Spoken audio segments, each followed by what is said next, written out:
Hello and Assalamu alaikum. Welcome to another episode of Truth Unveiled. With me, your host Riaz Ahmed. I hope you enjoyed the previous program and you've learned a lot of information from the previous program as well. At the moment, as you know, the topic for few series, it's going to be Muslim identity. Now, Muslim identity, it is a very important issue that needs to be highlighted and discussed in the media. As we are all aware of the situation in the West and specifically in the United Kingdoms of the Muslim identity, how the Muslim identity is being misrepresented and how the Muslim identity is being demonized, and there are goals to achieve or reasons behind this. For some people, we don't know why this situation has taken place. So we're going to discuss on this in this series as well, and in the future coming series we're going to be discussing on Muslim identity. So to discuss in today's program, I have two guests with me. My first guest is Muhammad Asif. Muhammad Asif is an accountant. Welcome to the program. Thank you. Asif. Is it okay if I call you Asif? Absolutely. Asif. And my other honorable guest is Imtiaz Nabi, who is a secondary school science teacher. Imtiaz, welcome to the program. Thank you. It is a pleasure to have you gentlemen here. Thanks very much. Basically, we're going to start off with the discussion from the beginning. We want you to introduce yourself a little bit more, because all I know about you is that you're an accountant. Just give us a brief introduction about yourself, because I only know you as an accountant. What else you do apart from being an accountant? Okay, I was born and bred in Pakistan and I come from the federal areas of Pakistan, and work as an accountant in the city in a small firm that manages hospitality, mainly within hospitality industry. We manage and run and close restaurants. I'm also an entrepreneur, so on weekends and part-time basis I run various educational ventures. I have a couple of schools, supplemental schools that are run in West London that normally cater for students' educational needs for maths, English and science, from reception all the way to GCSE levels. That's the generic idea. Imtiaz, you are a secondary school science teacher. You're actually teaching in a school where I went almost 40 years ago. And I think a couple of my children have attended that school as well, and you was a teacher of one of my child, which I discovered just recently. Apart from being a science teacher, a Muslim science teacher in a English school, what are your other activities? There's quite a lot of activity that I am involved in. The idea is to engage the Muslim young and the old people. So to start off with, similar to Asif, we also run an educational centre where we teach English, Maths and Science to the children. Other than that, we run a football club. 4 years ago we started with 10 children. We're now managing approximately 400, and that's 25 11-a-side teams. Each of the team has a manager who may be the player, the captain, and as young as 13.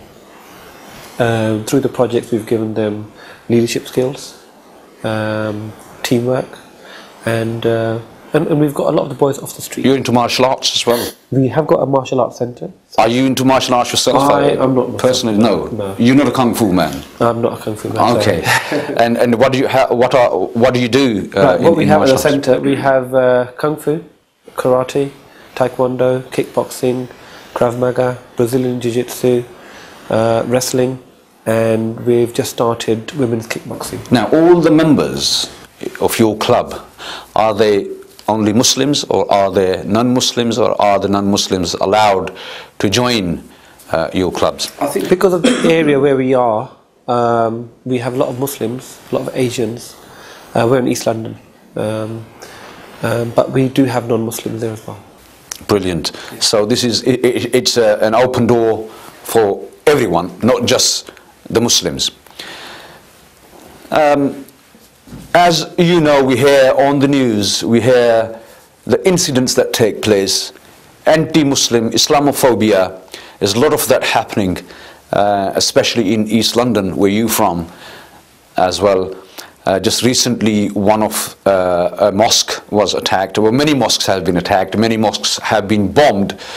But recently, one of my local mosques in Redbridge, it was attacked, vandalized, and the imam was actually hurled a brick at by anti-Islam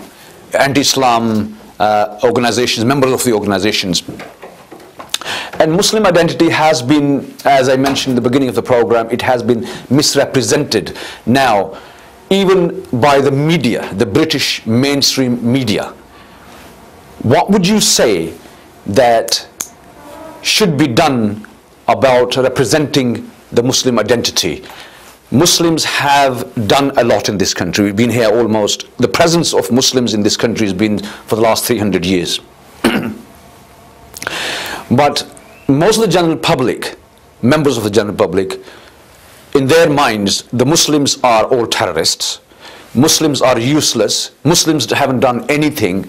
They have not, there's no integration between the Muslims and the non-Muslims. So what would be your answer to all these kind of allegations against the Muslims, Imtiaz? I think one of the things we have to look at is, why do they have this picture of us? You know, in any community there's the good and the bad, and most of the time as human beings I think we do focus on the bad. But what we have to do is we have to promote the good. We have to celebrate the good. So I look at some publications out there like the Email magazine. They're trying to promote what positive projects and people are out there. What are they doing to make a difference? That's just one example. You've now got loads of Muslim channels. These are avenues through which we need to promote what is good about Muslims, because when people see that, then they've got evidence to say, well look, actually not all Muslims are terrorists. There are good people out there. Asif? In my view, the leaders of the Islamic belief have to come up and do something about it. In my view, the British media seems to have waged a war completely against Islam. Now, the terrorists, so-called terrorists, were all from Britain, from what I've heard, particularly in relation to the 7/7 incident that BBC did a documentary, etc., etc. Now, in my view, if you're born in Britain, you're English. It doesn't matter where your parents come from. So to say that all Muslims or Asians have become like that, I don't think that's quite right. But what I do think is that the leaders of the Muslim Ummah have to come up and actually start taking an active part in this. How many Muslim leaders do we actually see on BBC or on Channel 4 or Channel 5 come up and actually have a discussion about it? Are they approached? That's the thing, that are the Muslim leaders approached by the British media?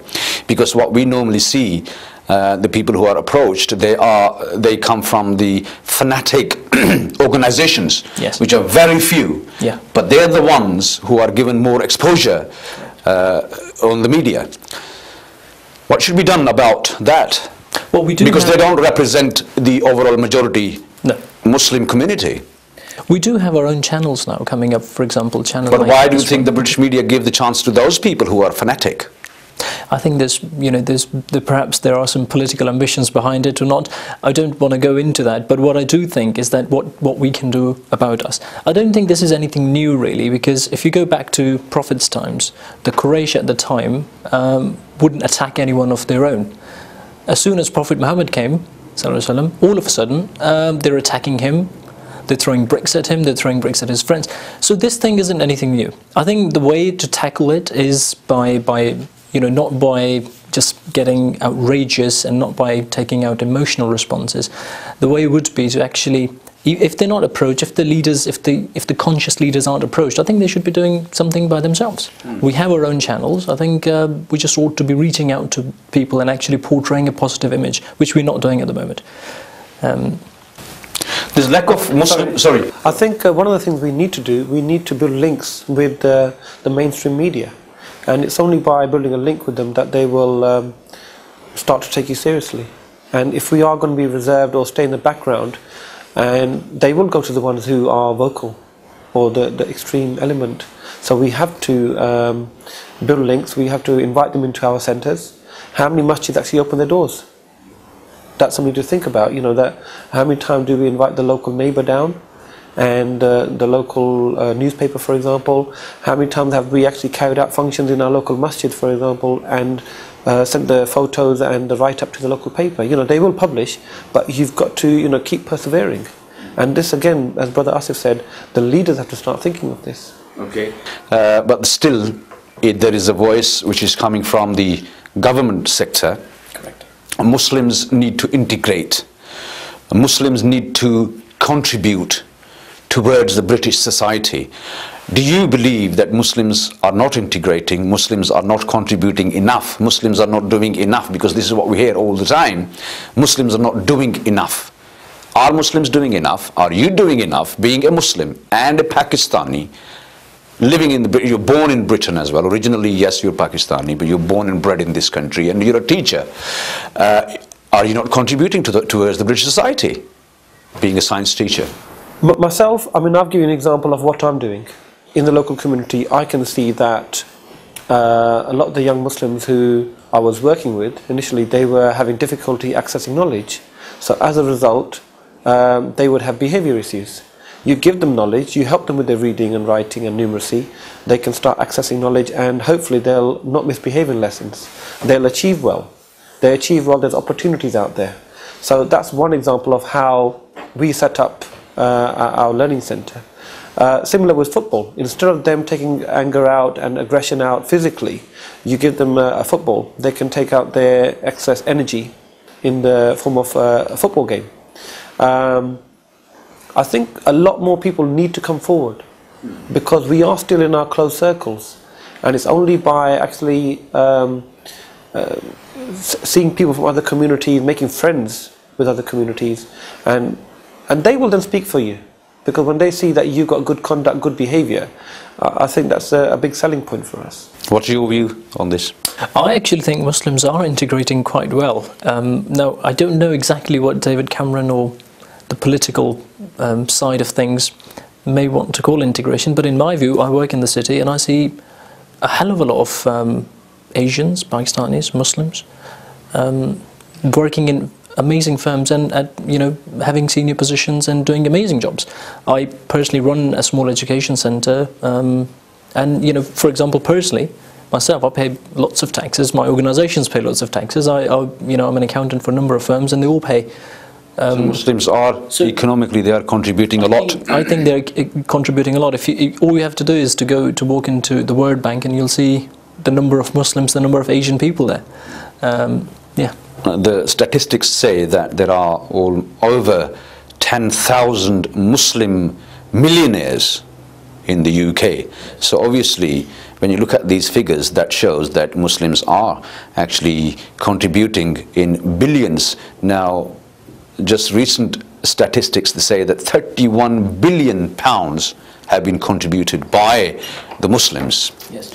Now, but then on the other hand, we still hear people moaning and groaning against the Muslims. And then we have this, the fascist organizations like EDL.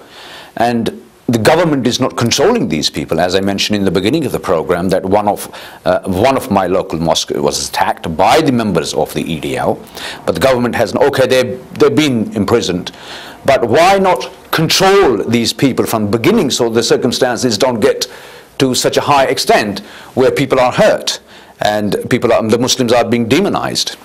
I think the comment from the politicians that Muslims aren't integrating is somewhat sort of an oxymoron in my view, because all you have to do is look at the Parliament, the British Parliament, the House of Lords, the number of Pakistani, Asian, Muslim lords there, the number of MPs as well. As far as going, you know, the controlling aspects concerned, I don't think that's going to happen in Britain because of this liberal sort of culture that we have here.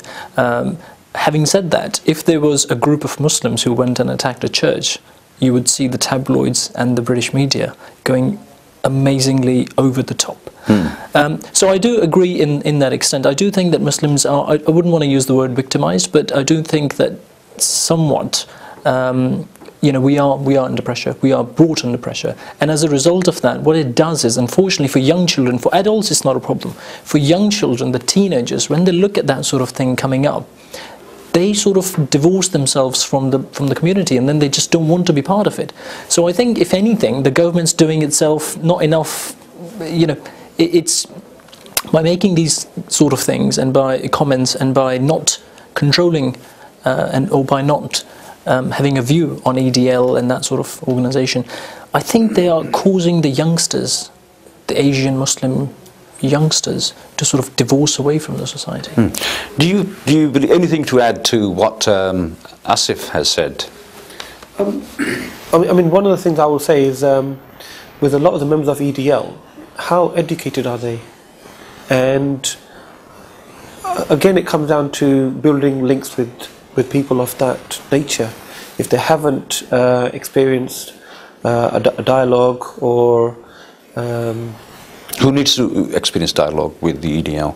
I mean, what we're saying is that should the government do something about the EDL? Should they disarm this kind of an organization? I think if you actually put pressure, it will go underground. Right. And so, for example, in Oldham, where the riots happened, what did they do? They found that certain pockets of communities weren't interacting. So it's about trying to get through to them from a young age. And the schools, that's where they started tackling issues like this, racism, etc. So this is where you have to educate the people. And sometimes people do things because they're ignorant. Sure. There are certain elements amongst the Muslim community who are, as we said in the beginning, that they are fanatics or extremists, but then in overall majority there is an anger amongst the Muslims as well, and I think that is because of the invasion of the Muslim countries. For instance, invasion of Afghanistan and Iraq, and now Pakistan is being targeted. Just a few days ago, a Pakistani army has been bombed by NATO, although they are allies against the in the war against terror, but still the Pakistani soldiers have been, almost 25 Pakistani soldiers have been attacked. Now, the Pakistani Muslims living in the UK, how would they feel when they hear news like this? Certainly, this is exactly my point. The government, the policies, etc., they're alienating the population itself by doing this sort of activity. Again, I don't know whether there are political motives or exactly what's behind it. But to talk about, the topic that we have today is obviously about the integration, about that sort of thing. And when these things happen, the integration sort of breaks off, because how would you feel? How would Britain feel if somebody from Pakistan came along and bombed a border here? It won't be very good. And I think it's this thing, but again it comes back to my issue earlier, that our leaders, our politicians, have to actually raise a positive voice. So you're saying that the Muslim politicians in the UK, they have not done enough. What would you say to that, Imtiaz? I think the Muslim politicians, sometimes they hand the tide with how much they can do. They work very hard to get to that position, but sometimes the system is such that they're not able to do much. And I'm sorry to say, I've seen that in the local council as well. But I mean, I was going to come back to something you just touched upon, and that is, does the EDL have anger as well? If we as Muslims have anger when our brethren are killed, does the EDL have anger as well towards Muslims? That's a question we need to ask. Do they? Does the EDL have anger towards Muslims? But for what reason would the EDL have anger towards Muslims? I think it's all to do, in my view, about confusion. The problem here is terrorism and Islam. Right now, the media, the politicians, our own politicians and our own leaders as well, because by way of not them by the way of not them doing much, it's become an issue, in a way that, in every culture, in every religion, you look at Judaism, you look at Christianity, you look at Islam, you'll always have a faction that sort of breaks away from the shackles, or breaks away from the basic teachings, which is peace, not hating, but actually loving, and all that sort of thing. EDL is one such example, and I guess the point I'm trying to make is that Islam and terrorism aren't the same thing. They're very different. Haters have always been there. Before 9/11 or 7/7 or the invasion of Iraq and Afghanistan, and all this hatred which has been fed into the mind of the people. There were fascist, racist organizations such as National Front before, and now the BNP as well as the EDL. So, I mean, why is the British government giving these kind of organizations so much chance to create problem in the society?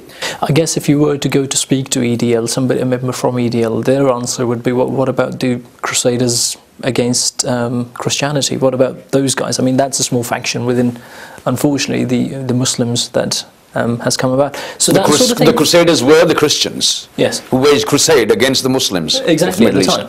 But I think our leaders... So are they actually following the policies of the Crusaders? I don't know whose policies they're following, but all that I know is that if you were to speak to EDL, they'll probably say something about that. So anger, yes, I think, and the anger because of confusion, because they see terrorism and Islam as exactly the same thing, when it's not. Basic teachings of Islam is that you do not kill somebody. Now, yourself, Imtiaz, you as well as being a school teacher, a school science teacher, I must emphasize on this, because we hear that the Muslims, they don't know anything, they're uneducated people, but alhamdulillah, we have a science teacher here, we have an accountant here. In the previous programs we had intellectuals as well, and there are millions out there in all kind of special fields.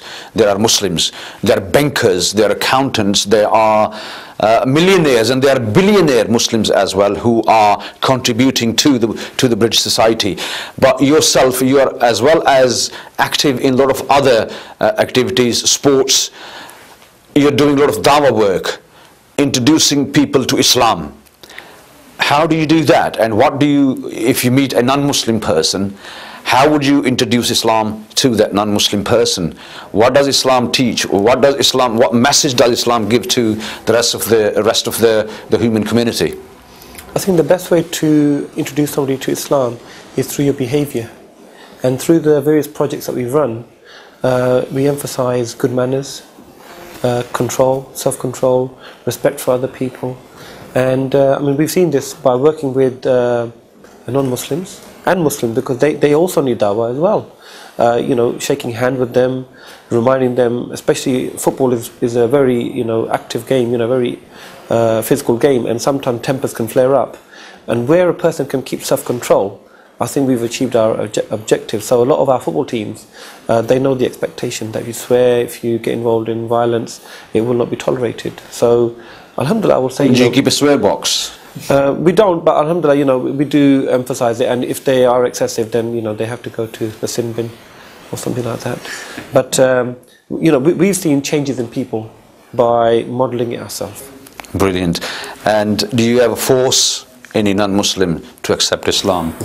No, because there is a great number of conversion in Europe, but in the UK there's a great number of conversion, non-Muslims converting to Islam. I just mentioned this because what we hear is that Muslims have forced other nations or other religions to convert to Islam. But alhamdulillah, we can see here in this country hundreds and thousands of people have converted to Islam without any kind of a force. Yeah.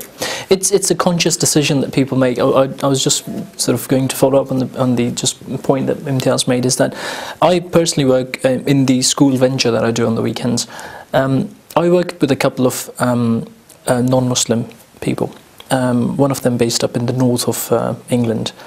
He happens to be our academic director for the organisation, and he doesn't believe in God as such, but he does follow the Christianity religion. Atheist. Right.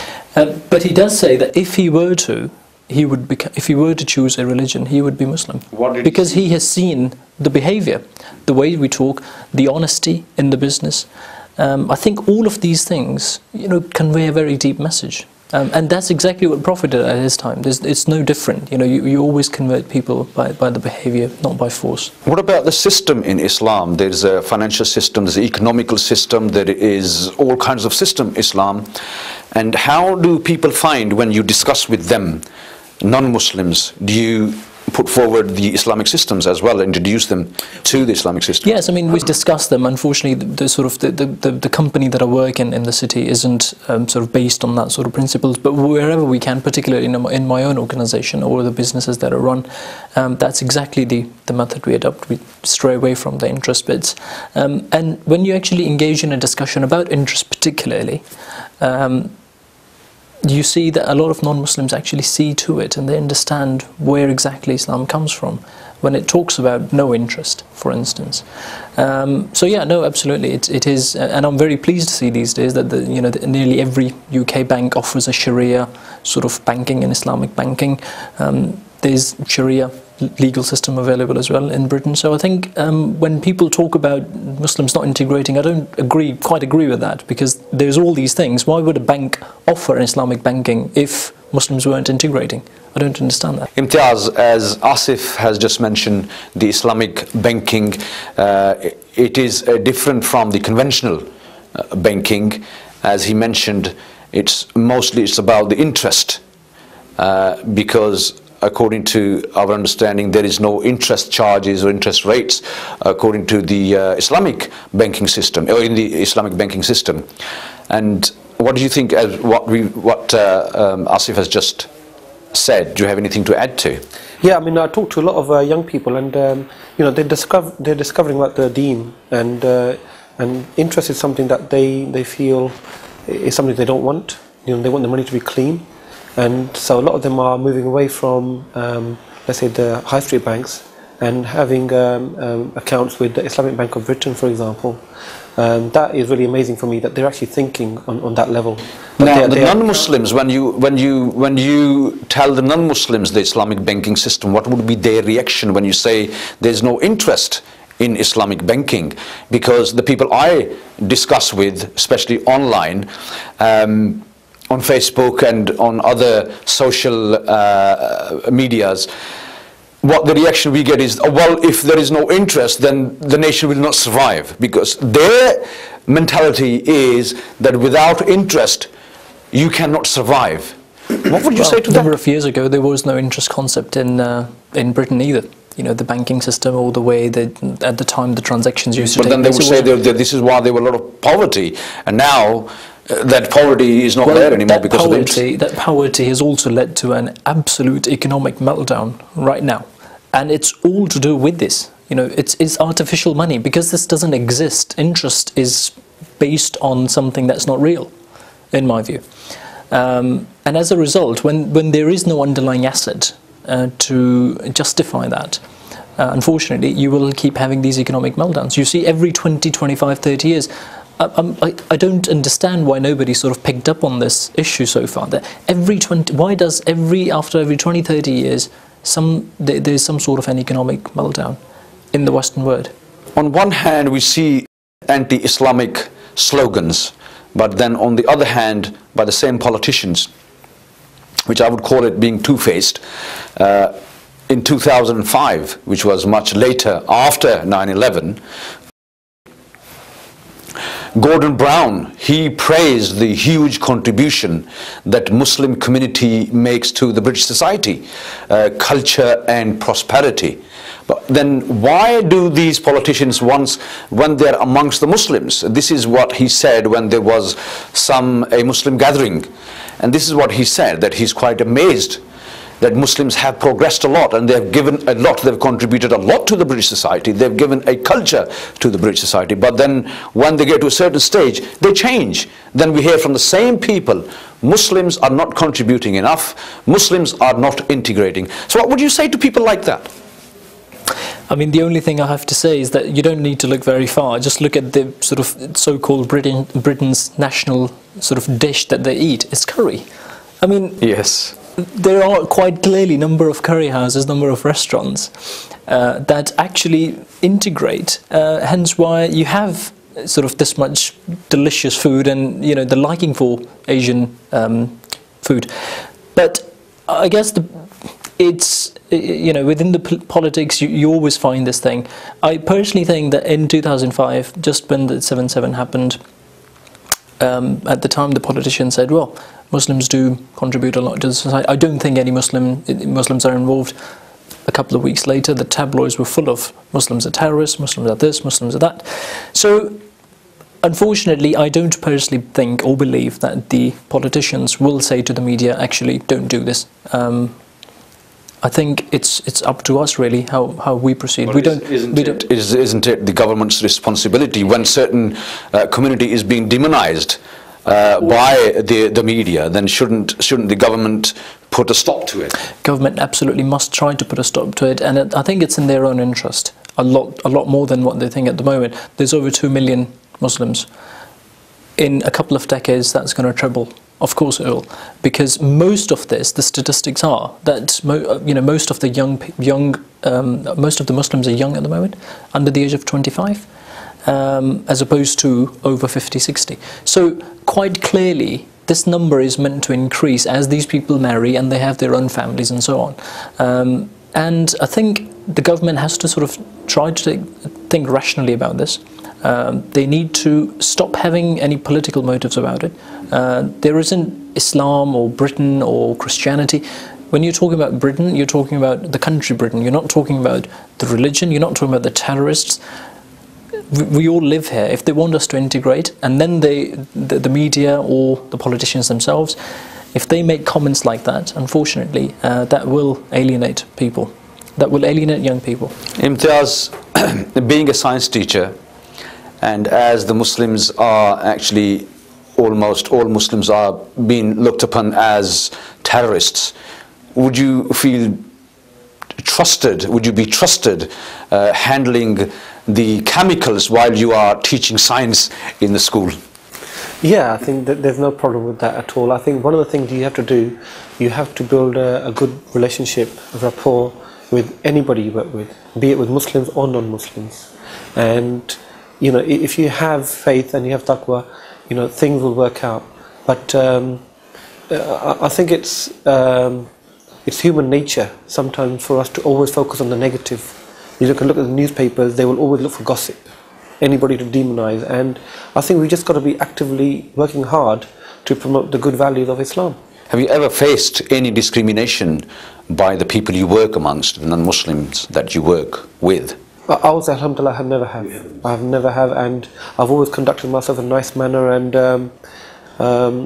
you know, we have a motto in our school: treat other people as you wish to be treated. And I think, you know, that's an Islamic value. What about yourself? I think I absolutely agree. It's you know, the way you carry yourself is how you it's a give and take process. Have you ever faced any discrimination? No, I haven't. No, that is brilliant. That's very good news, and I'm really glad that people like yourself, you're professionals, you're from different fields.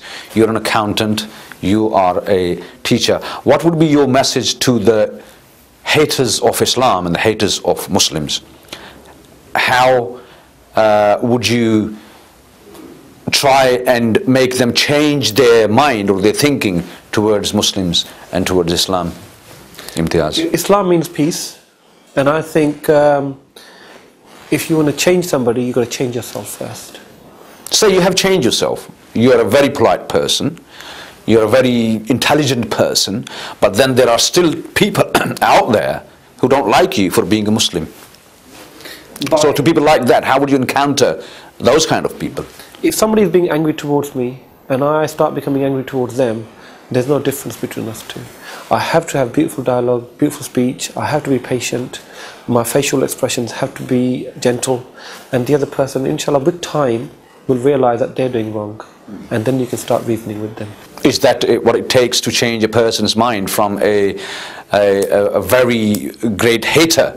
Then you do certain actions which is not violence, then they can change a person's mind towards you? I certainly agree with that. I mean, I personally try to live my life with the fact that if ever you're encountered with a certain situation, I try to think, well, what if Prophet Muhammad was in this instance, what would he do?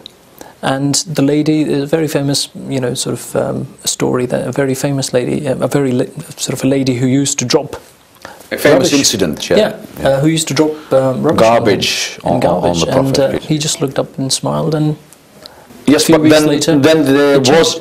Sorry, I was saying, a few weeks later, her attitude changed, particularly when she was ill, and he actually still came to look after her. I think it's really, as I said earlier, that the leaders have to sort of raise somewhat voice. They have to raise, encourage. At the moment, the problem is all about confusion. People don't understand. You can have a fantastic behavior. You'll probably get good behavior in return, but that confusion about Islam will still be in their minds. Unfortunately, just by behavior, that isn't going to go away. It will go away by dialogue. It will go away by leaders actually stepping up and having a discussion, and coming on mainstream media and doing something about it.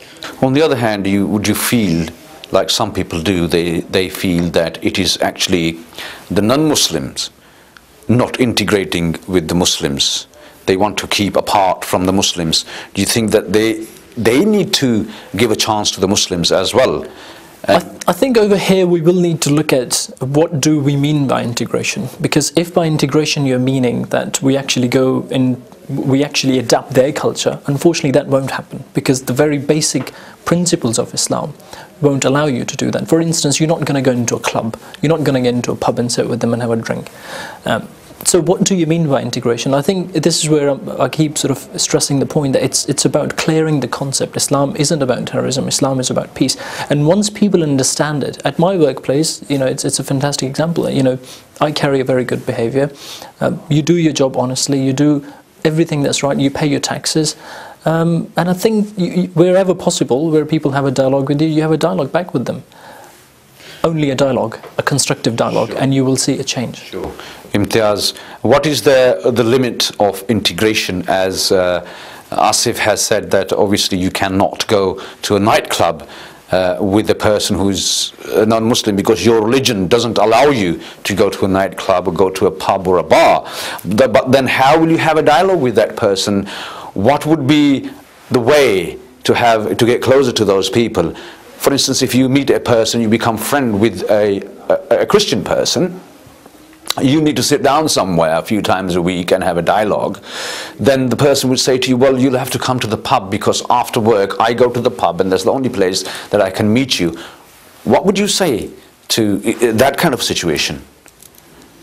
I think you have to look at every scenario differently, and by having a dialogue, it doesn't mean you have to go to the pub. You have to find alternatives. Maybe the local coffee place or the canteen in the workplace. There are other places to go down. Maybe even invite them to your house. Sure. There are opportunities, and as a member of staff, I have invited people to my house. We've had good dialogue. We've even opened up at one time an interfaith dialogue where every fortnight we were having a chat and having a shared lunch. So this is another avenue. So the interfaith dialogue, what was the outcome of that interfaith dialogue? Is it still going, or is it just happened? It kind of fizzled out, but at the time it was very good, because staff were able to just once every fortnight bring their own food and share something, and just develop an affection for each other. Anything to add to what Imtiaz said? Yes, no, I absolutely agree. I have a number of colleagues with me who, during the month of Ramadan, actually fast with me. Even though they actually fast with you? They actually fast with me. Not for the reason, not obviously the purpose of doing it is probably different, but for they a are diet fasting. person, exactly, but they are probably actually to lose weight. Perhaps, but they're actually doing that with me. Now that tells you that actually when you're actually trying to explain that actually by fasting you're not killing yourself, these are the reasons behind it. Where drinking alcohol, you'd be killing yourself. So if they say the same to you, well, we fasted with you all through the month of Ramadan. Now you'll have to come to a pub or a club with us. I have been faced with such a situation, and my answer to them is always, look, I respect your religion, you ought to respect mine. I don't mind you having a drink. Well, this is not a religion, it's a culture kind of a thing, because Christianity doesn't teach to go to the pub or a club or to the bar. Understood. This is just a British culture. It's nothing to do with Christianity. Where we hear people that Britain is a Christian country, which is not really a Christian country, because we don't see any Christianism in the culture. Yeah. Be as it may, I guess the point I'm trying to make is that my answer to that person is, I don't mind you having a drink. If you need to have it, by all means, but can we meet in a different place? I can have coffee, you can have your drink, absolutely fine by me. And what are your future plans for those football teams that you are working with, your club? What will people achieve from there? For instance, you have kickboxers. You're managing a kickboxing team, you're managing a karate team, a kung fu team, and a football team. Then what will be their future? Would you think that any one of those students of yours will become professionals?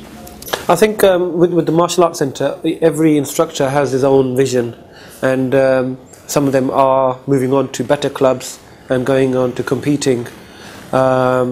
With regard to the football, we started 5-a-side, we've now stepped into 11-a-side. The aim is to become a semi-professional club in a few years' time.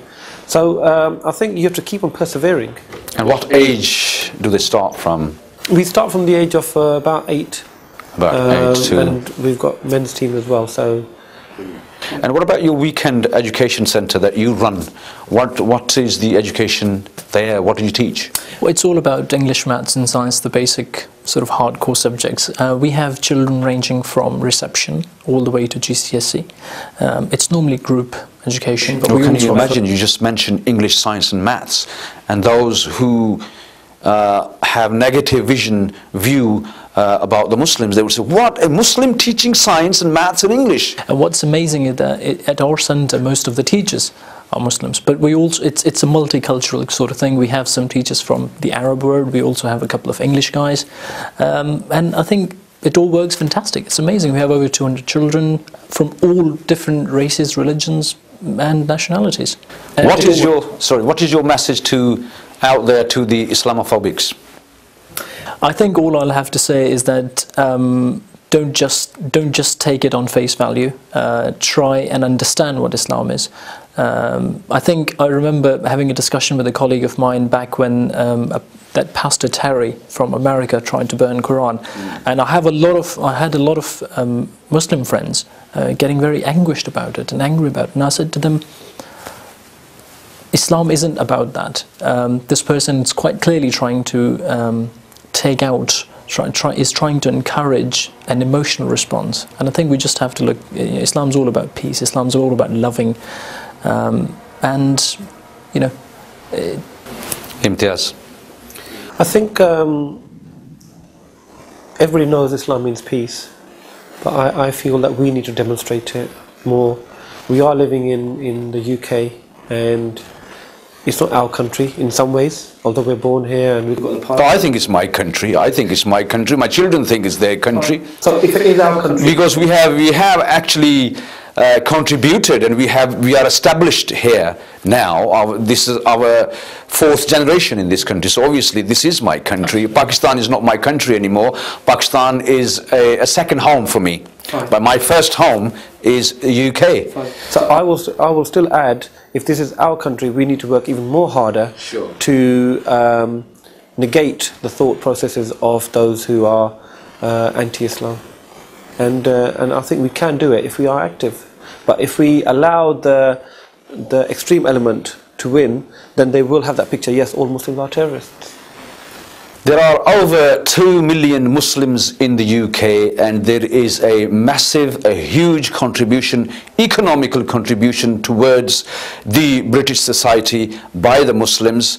Just recent statistics will tell you that £31 billion have been contributed by the Muslims to the British economy. There are over 10,000 Muslim millionaires who are contributing towards the British society. Muslims have given a culture not just to the British but to the entire world. We can see there are signs in the Western, in the European countries where Muslims have introduced new kind of things. Muslims have introduced new science. Now, Muslims were the one who actually invented coffee.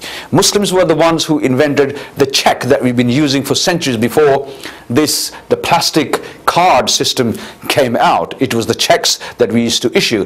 Now that was introduced by Muslims, and many more things, inshallah, we will mention all these things to you in the future programs. Until then, you take good care of yourself, look after people around you, and spread peace. Assalamu alaikum and goodbye for now.